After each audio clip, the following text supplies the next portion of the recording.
Eto naman, mga kababayan ko. Ayan, oo. Argota, inalok daw ng 150K para murahin si VP Sara. Tignan yung kabubuhan ng mga propaganda ng mga DDS, ano? Alam nyo, maniniwala pa ako kung si Banat Bay magsabi niyan eh.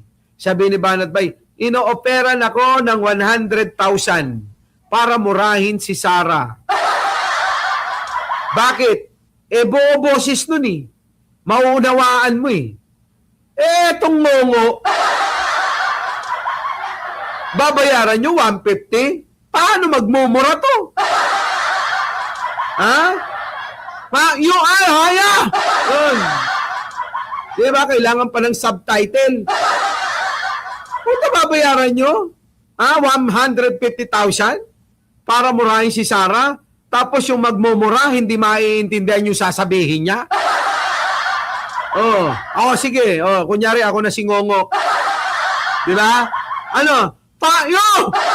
Ay, haya! Ganon? Diba? Payo, haya! Puta, mga kababayan, para tayong gago nun. Diba, no? Ito naman si Argota, feeling talaga, no? Sa totoo lang, mga kababayan, napakabobo niya. Napakabobo eh. Di ba nga kung di ba naman bobo to, sinabi ni Mike Defensor sa kanya, paano po yan, Kong? Mike? Makukulong daw po kayo. Ganyan, dahil may demanda na po kayo. Sabi ni Mike Defensor, okay lang. Oo, basta ang kasama ko, ikaw, si Sir Jack, kasama ko sa kulungan. Sabi, Sir, hindi pwede. Tayo, hindi pwede. Mahihiit pa yung mga ayak ko. Mahihiit pa yung mga ayak ko, Kong. Ikaw na lang. Oo, Kong, kaya ka umuwaban.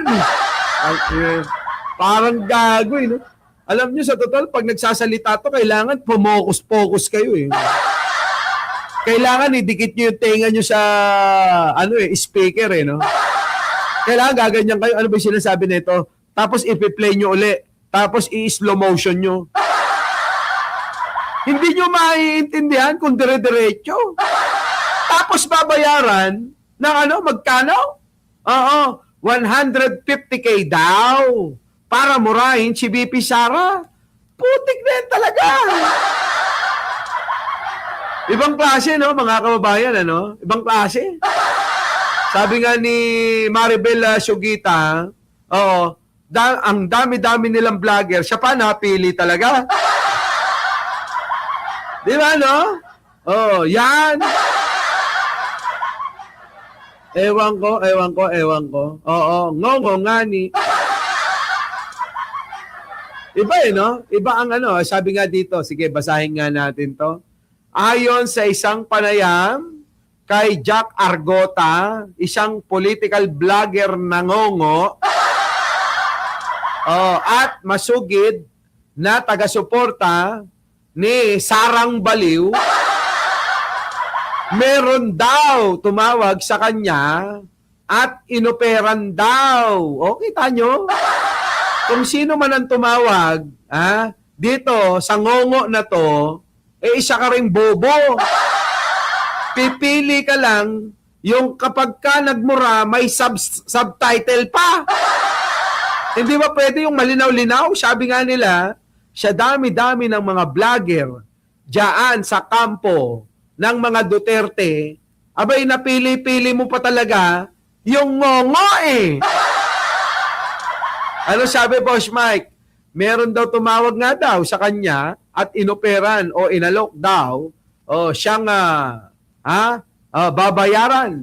Ano ba yan? Babayaran ng 150,000 pesos para lang murahin si Sara Baliw Duterte sa kanyang kanyang sinusuportahan.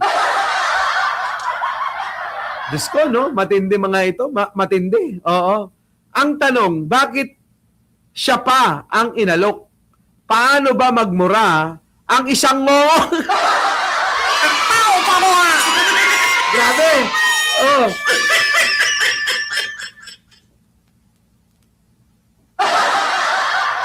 Ito naman si Judy Vlog, oh. Oo. Sabi dito, ang tanong, bakit siya pa ang inalok? Paano ba magmura ang isang ngongo? Maiintindihan kaya ito ng nagpapagawa sa kanya sakaling gawin niya ito?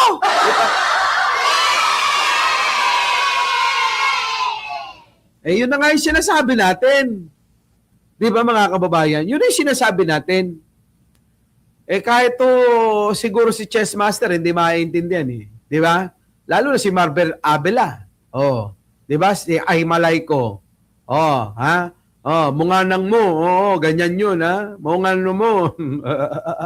Di ba? Analisa Uso, ano? Berhel de Dios. Oh, my pet's habits. Alam nyo mga kababayan, mukhang malalaki na sira ng mga hinampil na ano yun, no? Ng mga DDS. Hindi na ho nila alam kung paano pa gumawa ng para masira lang ang gobyerno ni Pangulong Bongbong, ano? Ulitin ko, walang magbabayad na ano, para siraan si Sara. Oo. Merong mga nagbabayad para iangat yung mga kandidato nila. Eh parang gano'n na nga, lugi talaga. Parang ganito yan eh. Nagbabayad ka ng ano, singer, manganganta. Ano?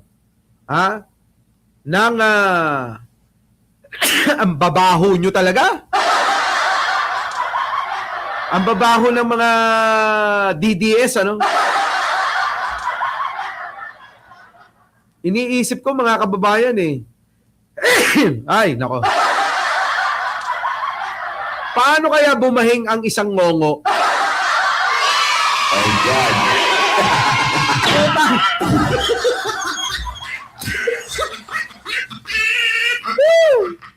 Paano kaya bumahing ang isang ngongo? Naisip nyo ba, mga kababayan ko?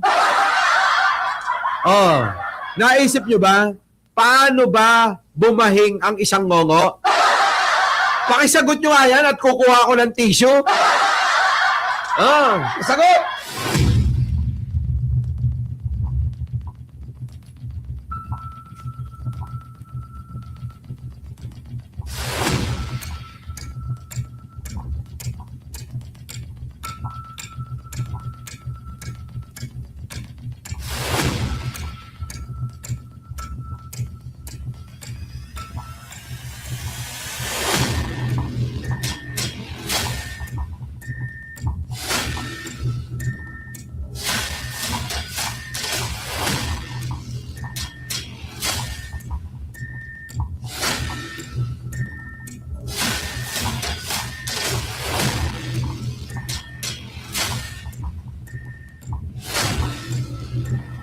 Oh. Okay na? Meron na kayong ano? Ano sagot nyo? Ano sagot nyo? Putik na yun mga kababayan. Ano? Naisip ko lang kasi nabahing ako.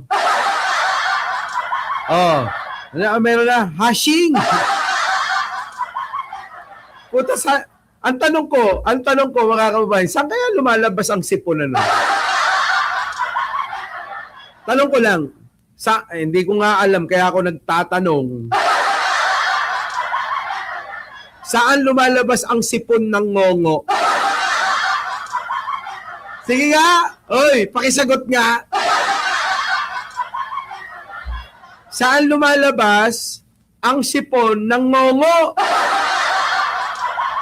Kasi ako dito sa ilong sininga ko lang. Grabe to no? Oo, ewan ko sa inyo mga kababayan ako malabo pong paniwalaan tong pinagkakalat netong si Argotang Ngongo. Bakit to? Puta ka na 150, magmumura ka lang. 'Di ba? Bigay mo kay Mima yan. Mas matatas ang bunganga nun, 'di ba? 'Di ba? Ibigay mo kay Nyulo. Mas malakas ang bunganga ni Nyulo. Kahit paos. O kung gusto nyo malakas talaga, boses, ibigay nyo kay Chris Ulo. Kita nyo naman yung bunganga ni Chris Ulo. Ha? Parang may speaker, ano? Di ba? O, tignan yun, mga kababayan.